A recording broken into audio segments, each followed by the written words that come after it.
नमस्ते बच्चों।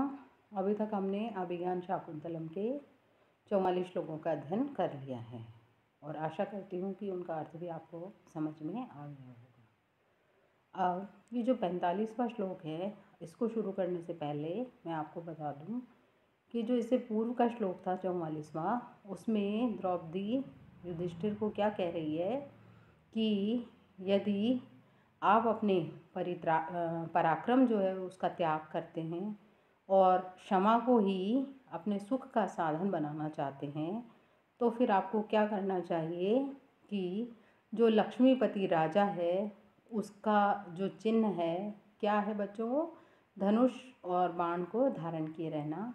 यदि वो आप नहीं कर सकते हैं तो फिर आपको क्या करना चाहिए, जटाओं को धारण कर लेना चाहिए और अग्नि के अंतर्गत हवन कर लेना चाहिए। ये सब बातें युधिष्ठिर के क्रोध को उद्दीप्त करने के लिए द्रौपदी के द्वारा कही जा रही हैं। क्यों? क्योंकि वह चाहती है कि जो क्षत्रिय का गुण है क्या है, युद्ध करना। तो युद्ध जो है वो युधिष्ठिर के द्वारा किया जाए और अपने राज्य को पुनः से प्राप्त किया जाए। तो इसलिए वो कह रही है कि आप धनुष बाण छोड़ दीजिए और जटाओं को धारण करके, जो मुनि लोग कर्म करते हैं, मुनियों का क्या होता है कि वो तपोवन में रहते हैं और हवन सामग्री डालते हुए यज्ञ में हवन करते रहते हैं। तो वो कह रही है कि यदि आपको भी धनुष और बाण को त्याग करना है, उनको नहीं अपनाना है और क्षमा को ही अपना शांति का आभूषण मानना है, तो उस शांति को, सुख का आधार जो है क्षमा, उसको मानते हुए आप जटाओं को धारण कर लीजिए और वन के अंतर्गत ही निवास कीजिए। लेकिन तब आपको क्या करना होगा, राजाओं के द्वारा जो चिन्हित है कि राजा कौन होते हैं, क्षत्रिय, जिन्हें धनुष और बाण धारण करके रखते हैं जो लोग, तो उस चीज़ का परित्याग आपको कर देना चाहिए। ये सब बातें द्रौपदी ने युधिष्ठिर से कही। अब इसके आगे ये जो अगला श्लोक है 45वां, ये आप देखिए। न समय परिरक्षणम क्षमं ते निकृति परेषु परेषु भूरि धाम्नः अरेषु हि विजयार्थिनः क्षितिशा विदधति सोपधि संधि दूषणानि। तो इसका अन्वय देखो बच्चों। परेषु निकृति परेषु भूरि धाम्नः ते समय परिरक्षणं क्षमं न हि विजय अर्थिनः क्षितिशा अरिषु सोपधि संधि दूषणानि विदधति। तो क्या कह रहे हैं वो द्रौपदी युधिष्ठिर से कि परेषु, शत्रु, परे यानी अन्य व्यक्ति, अन्य यहाँ कौन है, जो कि शत्रु है, वो उनके विषय में निकृति परेषु, जो कैसा व्यवहार कर रहे हैं, अपमान का या धूर्तता का व्यवहार कर रहे हैं, उनके प्रति भूरि धाम्नः, अत्यंत तेज वाले, ते यानी तुम्हारे या आपके द्वारा, समय परिरक्षणम, प्रतिज्ञा का पालन करना, जो प्रतिज्ञा ली गई थी कि 13 वर्ष तक वन में निवास करेंगे, न क्षमम, ठीक नहीं है, उचित बात नहीं है, ही क्योंकि विजय अर्थिना, विजय को चाहने वाले, क्षितिशा, जो इस क्षिति के, पृथ्वी के स्वामी हैं, राजा,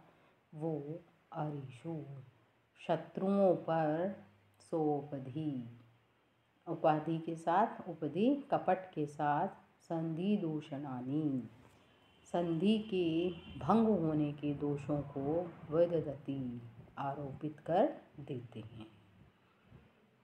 तो फिर से इसका अर्थ देखो बच्चों एक बार, क्या है कि परेषु, जो शत्रुओं के विषय में, निकृति परेषु, अपमान या धूर्तता का व्यवहार करने वाले, भूरि धाम्नः, अत्यधिक तेजस्वी, ते यानी आपके द्वारा, तुम्हारे द्वारा, समय परिरक्षणम, इस समय प्रतिज्ञा का जो पालन किया जा रहा है वो न क्षमम, ठीक नहीं है, ही क्योंकि विजयार्थिना, विजय को चाहने वाले क्षितीशा राजा लोग अरीषु अपने शत्रुओं पर सोपधि कपट के साथ संधि दूषणानी संधि भंग के दोषों को विदधति आरोपित कर देते हैं। तो इसका अर्थ देखो बच्चों, वो क्या कहना चाह रहा है, व्याख्या जो है इसकी, वो कहना चाह रहा है कि यदि समय उल्लंघन के भय को दूर करते हुए जो द्रौपदी है वो कह रही है कि यद्यपि आपने संधि करते समय दुर्योधन आदि शत्रुओं से क्या प्रतिज्ञा कर ली थी कि आप लोग 13 वर्ष तक वन में ही निवास करेंगे, लेकिन जब वे कपटपूर्ण व्यवहार कर रहे हैं तो इस समय उनके साथ की हुई प्रतिज्ञा के उल्लंघन में कोई दोष नहीं है।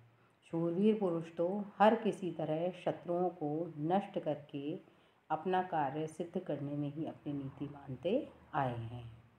इसलिए विजय पाने की इच्छा रखने वाले राजा लोग अवसर देखकर किसी भी बहाने से संधि को भंग कर डालते हैं। अतः आपको भी अब संधि विघटन पूर्वक शत्रुओं पर आक्रमण कर ही देना चाहिए। ये तो हुई इसकी बच्चों की व्याख्या। अब विशेष जो है उसकी में भी आप इस प्रकार से श्लोक को समझ सकते हैं कि द्रौपदी जो है इस श्लोक में क्या कह रही है, राजनीतिक सिद्धांत का स्मरण दिला रही है कि प्रबल शासक किसी बहाने से शत्रु पर संधि तोड़ने का दोष लगाकर स्वयं संधि का परित्याग कर देते हैं। अतः आप ऐसा क्यों नहीं करते हैं? यदि यूँ कहें कि हम नैतिकता में आस्थाशील हैं तो भी आप एक तरफा संधि का पालन क्यों करें? जब शत्रु निरंतर षड्यंत्रों में लगा हुआ है और संधि पालन का तो फिर औचित्य ही नहीं रहता है। कहने का मतलब ये है कि आप अज्ञातवास की अवधि पूर्ण होने से पहले ही आक्रमण कर सकते हैं। और इस श्लोक में अर्थांतरन्यास अलंकार है तथा निकृति परेषु परेषु वाक्यांश में यमक अलंकार का प्रयोग किया गया है। महाकाव्य की जो परिभाषा है उसके अनुसार सर्ग के अंत में छंद बदल जाना चाहिए। इसलिए इस प्रथम सर्ग के कुल जो 46 श्लोक थे उनमें से 44वें पद्य तो जो थे वो एक ही छंद में थे, और वो छंद कौन सा था बच्चों? वंशस्थ था। अब 45वां जो ये श्लोक है उसमें पुष्पिताग्रा छंद है और जिसका लक्षण है अयुजी न युग रेफतो यकारो युजी च नजो जगराश्च पुष्पिताग्रा। इसके अनुसार इसके पहले और तीसरे चरण में नगण नगण रगण और यगण गण होते हैं, अर्थात 12 अक्षर होते हैं, और दूसरे व चौथे चरण में नगण जगण जगण रगण और गुरु अर्थात 13 अक्षर होते हैं। यह अर्धसम पुष्पिताग्र चंद्र छंद कहलाता है। तो ये तो हुआ आपका 45वां श्लोक। अब इससे आगे का श्लोक आप देखिए 46वें श्लोक में विधि समय नियोगात् दीप्ति संहार्जिह्यम शिथिल वसुधा अगाधे मग्नमापत्य पयोधौ रिपुतिमिरम उदस्योदीयमानं दिनादौ दिनकृतम् इव लक्ष्मीस्त्वां संभेतु भूय। अब इसका जो अगला श्लोक है उसको आप देखिए। अब इसमें क्या कहा जा रहा है? अन्वय इसका इस प्रकार से है, विधि समय नियोगात् अगाधे आपद पयोधो मग्रम दीप्ति संहार जिह्यम शिथिल वसुम रिपु तिमिरम उदस्य उदीयमानम त्वां दिनादौ दिनकृतम इव लक्ष्मीं भूयः संभेतु। तो जो विधि समय नियोगात्, विधि के यानी भाग्य के, और समय नियोगात् समय के प्रभाव से, अगाधे जो कैसा है? गंभीर, आपत्य पयोधो आपत्ति रूपी समुद्र में, मग्नम डूबे हुए, दीप्ति संहार्जियम और प्रताप के विनाश से दुखी, शिथिल वसुम क्षीण धन वाले अथवा मंद किरणों वाले, रिपुतिमिरम शत्रु रूपी अंधकार को, उदस्य विनष्ट करके, उदीयमानम उन्नति के प्राप्त होते हुए अथवा उदय होते हुए, त्वाम दिनादो तुमको दिन के आरंभ में, दिनकृतम इव सूर्य के समान, लक्ष्मी राजलक्ष्मी भूय संभेतु, भूय यानी पुनः से प्राप्त होवे।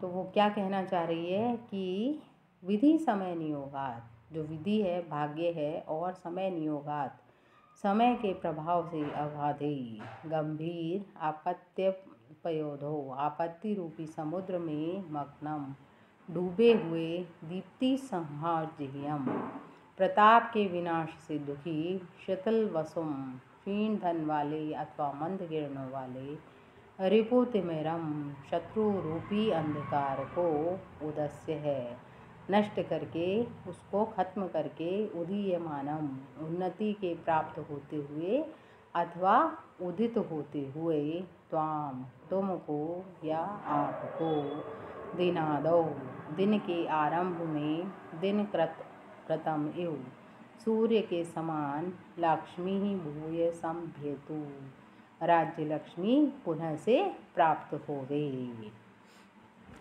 तो देखिए इसमें क्या कहना चाह रहा है वो, इसका क्या मतलब है। जैसे भाग्य क्या है, विधि यानी भाग्य, और समय के प्रभाव से कांति के नाश होने के कारण खिन्न और किरणहीन शाम को विपत्ति रूपी महासागर में डूब करके सुबह फिर से अंधकार रूपी शत्रु को नष्ट कर उदय होते हुए सूर्य को शोभा अपनाती है, वैसे ही पहले जुए में दैव और काल की प्रेरणा से अपने विचार और तेज के अभाव से दुर्दशा को प्राप्त आपत्ति रूपी महाअर्णव यानी समुद्र में, आपत्ति रूपी समुद्र में गिरे हुए डूबे हुए, फिर भी अपने शत्रुओं को मारकर अभ्युदय की इच्छा रखने वाले आप युधिष्ठिर को राज्य लक्ष्मी अपनाए।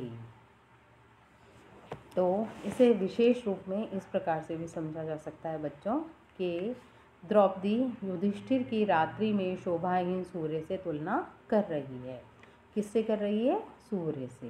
क्यों? क्योंकि वनवासी राज्यहीन युधिष्ठिर विपत्ति से ग्रस्त है, किंतु वह मंगल कामना कर रही है कि जैसे रात्रि के बाद पुनः सूर्य का उदय होता है, वैसे ही युधिष्ठिर का भी भाग्य उदय होगा, वह भी पूर्ववत श्री संपन्न बन जाएगा। सर्ग के इस अंतिम पद्य में लक्ष्मी शब्द का प्रयोग मंगल सूचक है। इस पद्य में उपमा अलंकार का प्रयोग हुआ है और सर्गांत श्लोक में मालिनी छंद है। प्रत्येक चरण में 15 अक्षर होते हैं मालिनी के, और उसका लक्षण होता है न न म य युतेयम मालिनी भोगी लगे, जहाँ पर नगण नगण मगण और यगण और क्रमशः फिर से यगण 15 अक्षर होते हैं, वहाँ मालिनी छंद होता है। तो ये थी बच्चों आपकी किरातार्जुनीयम नामक पुस्तक जो आपके पाठ्यक्रम में चलती है। अब ये इसका जो अंतिम श्लोक है 46वां, इसमें लक्ष्मी शब्द का प्रयोग करके सर्ग का अंत किया गया है, मंगल की कामना की गई है। तो इस प्रकार से आज ये जो 45वां और 46वां श्लोक होने के पश्चात आपकी किरातार्जुनीयम नामक पुस्तक समाप्त होती है, और आशा करती हूँ कि आपको इसका अर्थ समझ में आ गया होगा।